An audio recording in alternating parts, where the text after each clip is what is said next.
it's good to start your meditation with goodwill, a wish for true happiness.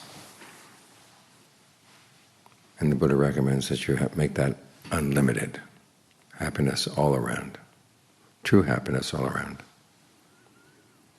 When you try to develop that attitude, you learn a lot.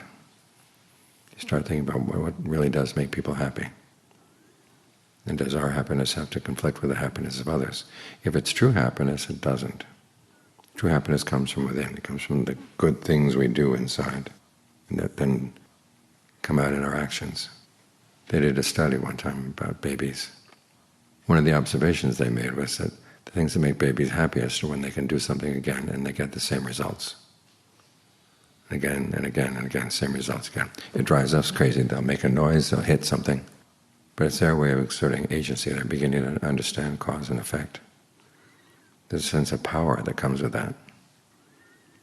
And that carries through what the Buddha observed, that doing good things is what makes you happy. Being generous, being virtuous, spreading thoughts of goodwill to all beings, thinking about the fact that you have no ill will for anyone, no matter what they've done. You can lift your mind above the back and forth that marks so much of human life. Your mind gets a sense of spaciousness, a sense of its own well-being, its own honor. These are things you don't learn if you don't develop thoughts of goodwill and make it universal. You think also about the Buddha's observation that you could search the world over and not find anyone that you love more than yourself, but at the same time other beings love themselves just as fiercely. And if you harm them, your happiness is not going to last. We see a lot of people saying, well, I'm going to take what I want, not realizing that there are going to be consequences down the line. So goodwill makes you think about the consequences of your actions, which is the beginning of wisdom.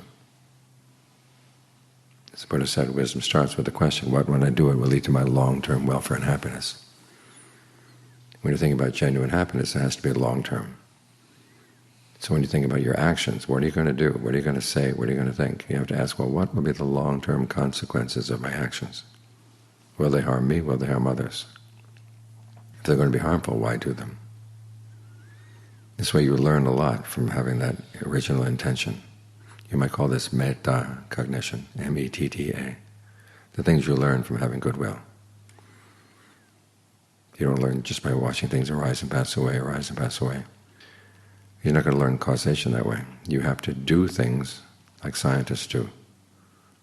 They take an experiment and they change the conditions and see what happens. They change the conditions again and see what happens. So they can see what's connected with what. That's how you learn. And you learn from acting on your best impulses.